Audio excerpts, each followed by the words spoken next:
Abra sua Bíblia comigo em Lucas, Evangelho de Lucas, capítulo 12. Lucas 12, verso 20. Mas Deus lhe disse: louco, esta noite te pedirão a tua alma, e o que tens preparado, para quem será? Assim é aquele que para si ajunta tesouros e não é rico para com Deus. De novo. Mas Deus lhe disse: louco, esta noite pedirão a tua alma. O que tens preparado, para quem será? Assim é aquele que para si ajunta tesouros e não é rico para com Deus. Uma das parábolas de Jesus, a qual o Senhor fala sobre um rico insensato. Amados, na caminhada cristã, por inúmeras vezes nós precisamos parar e analisar. Parar e fazer um exame introspectivo. E por muitas vezes, depois desse exame introspectivo, nós precisamos mudar a motivação. Por muitas vezes, depois deste exame, desta análise introspectiva da nossa vida, das nossas prioridades, dos nossos ideais, dos nossos alvos, sempre que paramos e analisamos e pedimos ao Espírito Santo de Deus que venha sondar o nosso coração e nos dirigir na motivação da palavra de Deus, do Espírito Santo de Deus, precisamos refletir se não precisamos mudar de motivação. Quantas pessoas estão com motivações erradas? Quantas pessoas estão com motivações de juntar tesouros na terra, de juntar bens financeiros, de juntar uma série de coisas, quando na verdade se esquecem do que é mais importante, que é a tua vida espiritual. Quando na verdade se esquecem daquilo que o Senhor vai cobrar, a tua fidelidade para com Deus, a tua integridade para com Deus. E nesta caminhada cristã há muitos que param, há muitos que desistem, e há muitos até que dizem: mas a igreja já está funcionando, já está caminhando sozinha, não precisa de mim. Meu amado, em nome de Jesus, o Senhor nos alerta nesta noite: louco, insensato, quantas pessoas têm se enriquecido para o mundo e esquecido de uma riqueza espiritual. Rico para com Deus é ganhar vidas que estão lá fora morrendo sem o Senhor Jesus Cristo. Rico para com Deus é você cumprir o propósito e o chamado do Senhor. Rico para com Deus é você ser canal de bênção e canal de vitória para os que estão lá fora precisando de Jesus. Nós não podemos deixar as pessoas lá fora, meu amado, caminharem a passos largos para o inferno. O único propósito de a igreja continuar na terra, após você se converter, é que você seja um canal de bênção, que você conquiste vidas para o Senhor Jesus Cristo. Se você parar e analisar, nossa recompensa não está nesse mundo, a nossa glória não está neste mundo, o nosso tesouro está no céu. Então, meu amado, quando você confessa Jesus: Senhor, eu te recebo como Senhor e Salvador da minha vida, escreve meu nome no livro da vida, seria melhor o Senhor te tirar da terra. Aceitou Jesus? Pronto, vai para o céu. Que glória seria, não? Não. E o restante, como ouvirão se não há quem pregue? Como pregarão se não forem enviados? Por que a igreja permanece na terra? Para que possa ganhar outras vidas, para que possa frutificar, para que possa dar frutos, e frutos esses dignos de arrependimento. Meu amado, Deus conta com você, Deus te escolheu. Você que está aqui nesta noite, o Senhor te separou para dar frutos, e frutos dignos de arrependimento. O Senhor te separou e Ele conta contigo na comissão da igreja, na comissão de cumprir aquilo que o Senhor determinou. Nós não podemos deixar que as pessoas continuem caminhando a passos largos para o inferno. Temos vivido debaixo de uma promessa, aonde muitos têm dito que o Brasil será celeiro do mundo, o Brasil será celeiro de missões, celeiro da palavra de Deus. Que tipo de celeiro o Brasil tem sido? Você, como igreja do Senhor Jesus Cristo, que tipo de celeiro você tem sido, meu amado? Quantos acham que o seu chamado não é um chamado missionário, mas para pregar o Evangelho você não precisa ter chamado? Para pregar o Evangelho, meu amado, basta tão somente você confessar Jesus Cristo como Senhor e Salvador, e a partir desse momento você já é um ministro de pregar o Evangelho, de propagar o Evangelho, de viver uma vida de testemunho. Eu me lembro quando Jesus passou por Samaria, era necessário ele passar por Samaria, e ali no encontro em Samaria, ele encontra uma mulher samaritana que está estava no poço de Jacó, olhando para a sua vida no fundo do poço, tem ali a experiência com o Senhor Jesus Cristo, ela acaba de ter a experiência, ela vai para a cidade e já começa a pregar. Olha, aqueles que nós estamos esperando está lá no poço de Jacó. Meu amado, ela acabou de se converter, ela já começou a propagar. De repente, logo ali no poço de Jacó já estava uma multidão de pessoas ouvindo a palavra do Senhor. Meu amado, o Senhor conta contigo a partir do momento que você confessou Jesus como Senhor. Você já é um ministro do Senhor para propagar o Evangelho, para ter uma vida de testemunho, uma vida reta, uma vida íntegra. Quantos que estão no comodismo de esperar um chamado missionário? Meu amado, nós precisamos entender, não dependemos de um chamado missionário para cumprir aquilo que é obrigação da igreja do Senhor Jesus Cristo. Você tem que ter a motivação correta. Tudo que você fizer, você tem que fazer com a motivação correta no reino de Deus. Quando você trabalha, o teu trabalho, você tem que ter uma motivação em glorificar o nome do Senhor, em prosperar o reino de Deus. Deus vai levantar investidores do reino, investidores da obra. Nem todos vão sair para o campo, mas muitos vão sustentar aqueles que estão no campo. Muitos vão se levantar para manter a obra do Senhor Jesus Cristo. E meu amado, Deus sonda a tua motivação. Você tem que estar motivado para fazer o que Deus quer que você faça na sua vida. Como está a sua motivação? Devemos buscar a motivação correta, devemos buscar a motivação certa. Vamos a cada dia clamar ao Senhor que venha nos direcionar na motivação correta. Precisamos unir as forças para cumprir com a motivação correta da igreja.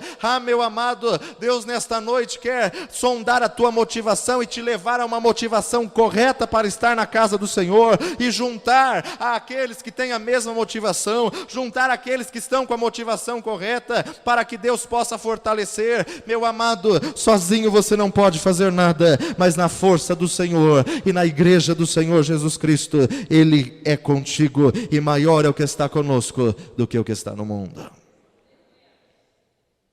Quantos que não têm vivido essa motivação da forma correta? Eu olho para a parábola de rico e Lázaro. Disse-lhe um da multidão: mestre, dize ao meu irmão que reparta comigo sua herança. Mas ele lhe disse: homem, quem me pôs a mim por juiz ou repartidor entre vós? Disse-lhe: acautelai-vos e guardai-vos da avareza, porque a vida de qualquer não consiste na abundância de bens do que possui. Propôs-lhe uma parábola dizendo: a herdade de um homem rico tinha produzido com abundância, e arrazoava ele entre si, dizendo: que farei? Não tenho onde recolher os meus frutos. E disse: farei isto, derribarei os meus celeiros, edificarei outros celeiros maiores ainda, e ali recolherei todas as minhas novidades e os meus bens. Direi à minha alma: alma, tens em depósito muitos bens para muitos anos, descansa, come, bebe, folga. Mas Deus lhe disse: louco, esta noite pedirão a tua alma. Quantas pessoas estão com motivações erradas dentro da casa do Senhor? Quantas pessoas estão, meu amado, com motivações erradas dentro da obra de Deus, querendo juntar nome, glória, honra, títulos, tesouros, querendo juntar reconhecimentos humanos? Meu amado, tudo que fazemos ao Senhor fazemos. Deus quer tornar cada um de nós um guerreiro nas suas mãos. Deus quer tornar a cada um de nós uma forma de produzir frutos, uma forma de conquistar vidas. Deus não te chamou para estar parado. Deus te chamou, meu amado, para estar ministrando a palavra de Deus, conquistando, sendo um canal de bênção e um canal de vitória. Quando olhamos para toda a história bíblica, vemos os personagens que se destacaram em toda a história, desde o Antigo Testamento ao Novo Testamento. Eu olho para a vida de Moisés, meu amado, a maior igreja ministrada, a maior igreja administrada num deserto, um deserto que não tinha conforto nenhum. Um homem, meu amado, que administrava muito bem multidões e multidões. Um homem que dependeu da ajuda do seu sogro, Jetro, e diante dessa posição, ele soube administrar, ele soube levantar líderes. Como é difícil levantar uma liderança firmada, como é difícil levantar uma liderança com a mesma visão, com o mesmo propósito. Moisés conseguiu. Olhamos para a motivação de Moisés. conscientemente, ele negou ser chamado filho da filha de Faraó. Sabe o que é negar isso? É ter uma oportunidade única na vida de ser príncipe nessa terra. E ele fala: não, eu não quero ser príncipe não. Eu quero tão somente salvar meu povo da escravidão. Amado, Moisés tinha uma motivação correta no coração. Moisés, meu amado, não estava preocupado com o seu nome próprio. Moisés poderia ser um dos príncipes do Egito, príncipe Moisés. Ele não ligou para nada disso, ele não ligou para os títulos, ele não ligou para a fama que ele poderia ter. Um homem estudado, um homem culto, um homem, meu amado, que era formado em tudo que era tipo de ciência da época. Um homem que tinha um gabarito espetacular. Tanto é que dizem os teólogos, Deus levanta Moisés para estabelecer a língua hebraica. Deus levanta Moisés para colocar os caracteres na língua, no idioma, para afirmar um idioma. Um homem estudado, um homem culto, um homem, meu amado, com conhecimento sobrenatural. E Deus levanta este homem para escrever o Pentateuco, para escrever a palavra de Deus. Assim como no Novo Testamento, Deus levanta Paulo, meu amado, quando ainda Saulo perseguia a igreja do Senhor, mas era um homem estudado, era um homem culto, era um homem sábio, era um homem, meu amado, que zelava. A sua motivação estava errada. Então o Senhor tem um encontro com ele, cai do cavalo, conserta a motivação, e é ele que escreve mais de 1/3 do Novo Testamento. Qual tem sido a sua motivação em fazer o que você faz? Olha para a igreja de Moisés, o tempo que Moisés passou, colocou um sucessor, Josué. Olha para a igreja, o tempo de Josué, não era chamado de igreja, estamos aqui intitulando para nomear mais fácil. A igreja de Moisés, meu amado, parou no deserto. A igreja de Josué entrou em Canaã. Talvez você esteja perguntando até os dias de hoje, mas qual tem sido a diferença? A diferença, meu amado, é que Moisés tinha as ovelhas atrás dele o tempo todo ele abençoava, o tempo todo ele declarava, o tempo todo ele ministrava sobre esse povo, meu amado. E a igreja de Josué, eles não tinham tempo, meu amado, para viverem debaixo de mimos, para viverem debaixo de preocupações próprias, de cumprir a motivação própria, porque a igreja de Josué teve que possuir Canaã, e para possuir Canaã tem que guerrear, tem que batalhar, tem que se levantar.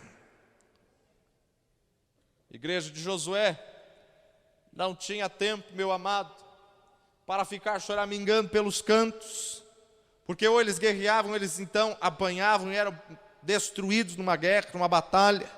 Era uma igreja que tinha uma espada na mão, era uma igreja que tinha continuamente que aprender a guerrear. E nós temos que, meu amado, no tempo em que estamos vivendo, temos que entender que Deus te chamou para possuir por herança, Deus te chamou para conduzir a igreja a uma motivação correta. Quantas pessoas confusas, quantas pessoas dispersas, mas quando nós olhamos, meu amado, para a igreja do Senhor Jesus Cristo, nós contamos com o poder sobrenatural do Espírito Santo, que te fortalece, que te sustenta, que te levanta. Basta você estar sensível à voz do Espírito Santo para que você possa saber qual a motivação correta para cumprir o chamado do Senhor.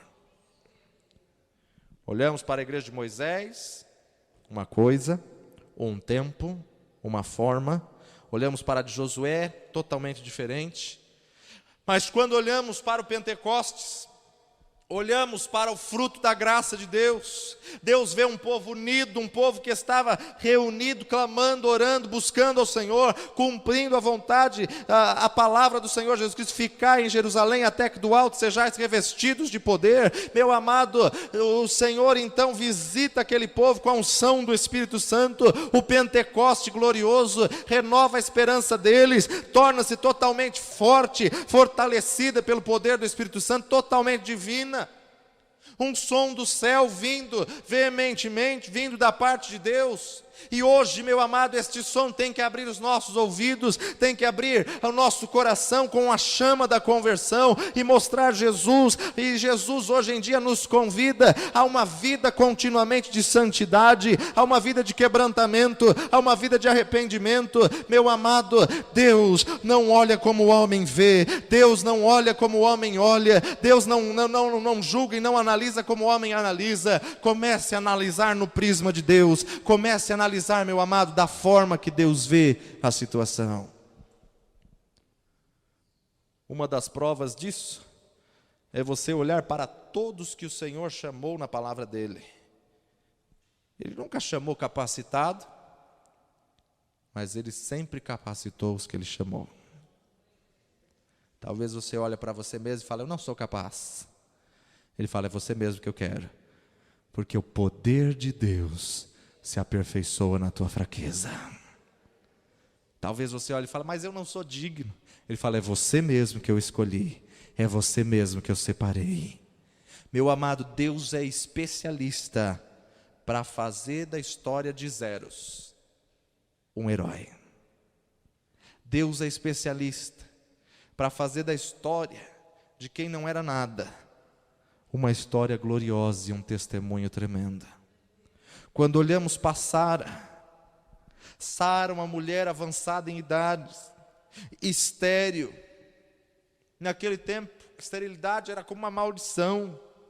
E Sara, meu amado, não tinha condições, mas o Senhor a visita, o Senhor visita o ventre de Sara, renova Abraão. Meu amado, Deus transforma a história de zero em uma história vitoriosa, em uma história de herói, em uma história gloriosa. Para quê? Para que o nome dele seja glorificado, para que a glória seja retribuída a ele. Quando olhamos para a vida de Rebeca, mesmo problema, esterilidade. Olhamos para a vida de Raquel, mesmo problema. Quando olhamos para a prostituta Raabe, uma mulher rejeitada pela sociedade, uma mulher acusada, uma mulher envergonhada, uma mulher que morava em cima do muro. E quantos até os dias de hoje estão morando em cima do muro? Mas uma mulher que já tinha ouvido falar do Deus poderoso.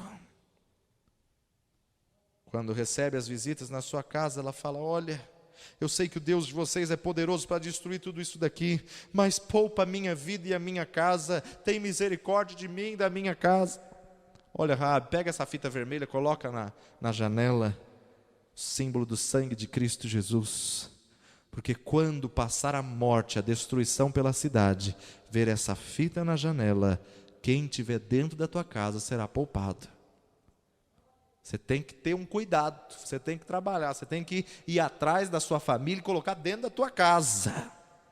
Ah, meu amado, a destruição passou por todo aquele terreno de Jericó, caiu tudo, as muralhas, destruiu tudo, mas em meio a todo aquele entulho, em meio a toda aquela destruição, havia uma parte do muro que estava em pé, havia uma parte do muro que não tinha caído, e em cima desta parte do muro estava lá a casa de Raabe, lá na casa de Raabe estava lá a sua família. E meu amado, quando você olha uma prostituta, uma mulher, uma meretriz, uma mulher que ninguém reconhecia, mas uma mulher que entrou na linhagem e na genealogia do Senhor Jesus Cristo, porque Deus tem poder de fazer da história de zeros a história de um herói. Uma mulher que dá continuidade à linhagem, na genealogia de Davi e de Davi até o Messias. Meu amado, Deus ama o desafio do saldo zero. Deus ama o desafio, meu amado, de coisas impossíveis, porque são impossíveis aos homens, não para Ele todas as coisas são possíveis. Por isso que Ele chama os que não são como se fossem, para confundir os que acham que são, meu amado. Por isso que Deus chama a existência as coisas que não existem. E ainda que você esteja hoje na tua vida olhando a tua história, seja como zero, seja uma história de derrota, de destruição, seja uma história, meu amado, amado, de frustração, Deus vai te levantar e Deus vai fazer da tua vida que o nome dele seja glorificado, que o nome dele seja exaltado. Deus vai fazer um testemunho da tua vida e transformar a tua história de zero numa história que glorifique o nome dele. Zero é o ponto de partida de Deus. Quando você chega à conclusão de estar a zero, é aí que você reconhece a sua dependência de Deus. Quando você chega à conclusão de uma situação que acabou, você diz: agora não tem mais jeito. Deus fala: é agora que eu vou entrar. Meu amado, quando você chega a estaca zero, Deus começa a fazer todas as coisas, e é aí que você reconhece a sua dependência de Deus. Muda a tua visão, muda o prisma da tua visão. Existe uma visão distorcida das coisas que Satanás quer te fazer enxergar, e essa visão precisa ser corrigida. Pessoas que estão com uma visão turva, pessoas que estão com uma visão distorcida das coisas, pela estranha mistura das forças, meu amado, e dos temores pessoais, mas Ele é Deus. Deus não olha como o homem vê. Deus manda, meu amado Gideão, convocar todos os homens, se levantam 32 mil, e o Senhor olha e fala: não é com esses que eu vou. Tem muita gente. Manda os covardes, os medrosos, os tímidos e tudo para casa. Volta 22 mil, sobra 10 mil. Deus olha para Gideão e fala: Gideão, não são com esses, são muitos ainda. Manda descer ao vale, beber água. Aquele que for vigilante, trouxer a água até si, esse você separa. Meu amado, de 32 mil, o Senhor só aprovou 300. De 32 mil, o Senhor só separou 300. Meu amado, quando as pessoas olham, ninguém entende o trabalhar de Deus, ninguém entende a forma de Deus, mas Deus não trabalha, meu amado, da forma que o homem trabalha. O homem precisa de multidões, Deus precisa de um coração sincero, um coração reto, um coração íntegro, que Ele ache em ti esse coração. 300 com Gideão, luta com um exército aproximado de 135 mil homens. Uma batalha aos olhos humanos injusta. 300 pessoas com 135 mil. Mas a estratégia de Deus faz com que aqueles 300 pudessem ver a glória de Deus, e a vitória foi dada ao nome do Senhor. Deus muitas vezes nos proporciona perdas aparentes. Ao olharmos parece que perdemos algo. Ao olharmos parece que perdemos numa situação, perdemos em alguma atitude. Mas tudo isso para Ele provar e para reconhecermos que a nossa vida depende dEle. Qual tem sido a tua motivação? De uma situação que indicava uma derrota certa, Deus traz uma vitória plena. Deus opera um milagre quando o homem diz: isso é impossível, não tem mais jeito, não temos o bastante. É exatamente aí que Ele começa a agir. Você se lembra de uma multidão que estava faminta com Jesus? Só de homens tinha 5 mil, aproximadamente 15, 16 mil pessoas. E Ele fala: o que vocês têm aí? Não temos nada, Senhor. O que vocês têm aí? Não temos nada senão um garoto aqui, que tem 5 pães e 2 peixes. Mas o que são 5 pães e 2 peixes para toda essa multidão? Nas mãos de Jesus é o suficiente. Quando você olha para as histórias que chegaram ao zero, Deus operou o milagre. Olha para a vida de Lázaro, aquele a quem Ele amava. Morreu 4 dias de morto. Marta e Maria, desesperada. Marta e Maria, quando vê Jesus se aproximando: ah, Senhor, se o Senhor estivesse aqui, Ele não teria morrido. Se o Senhor estivesse aqui, Ele não teria passado por essa situação. Quando nós olhamos, meu amado, para esse clamor, quando nós olhamos para essa situação, você vê Jesus olhando para elas e falando tão simplesmente uma palavra: ainda hoje tu verás a glória de Deus. e Ele ressuscitará. Ah, Senhor, eu sei que Ele vai ressuscitar na ressurreição dos últimos dias. Onde colocaram? Ele vai até o local onde ele estava sepultado.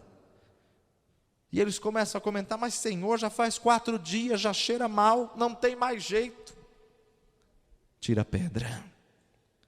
Meu amado, para uma história de zeros ser revertida, para uma situação impossível ser transformada, basta você tirar a pedra da incredulidade. Basta você tirar a pedra daquilo que muitas vezes vai cheirar mal, daquilo que muitas vezes você não quer tocar, porque está podre. Tira a pedra e deixa o Espírito da ressurreição entrar. Tira a pedra e deixa o poder do Senhor transformar. Abaixa sua fronte. Qual tem sido a tua motivação? O rico insensato estava tentando construir celeiros maiores, edificar celeiros maiores para guardar os seus bens. Mal sabia ele que naquela noite o Senhor pediria a sua alma. Qual tem sido a tua motivação para aquilo que você quer fazer, para aquilo que você tem feito? Qual tem sido a tua motivação naquilo que você tem trabalhado, com aquilo que você tem se relacionado? Qual tem sido a tua motivação nesta vida?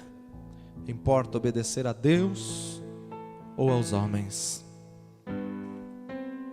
Qual tem sido a motivação do teu relacionamento, do teu casamento, da tua família, da tua casa, do teu trabalho, do teu estudo?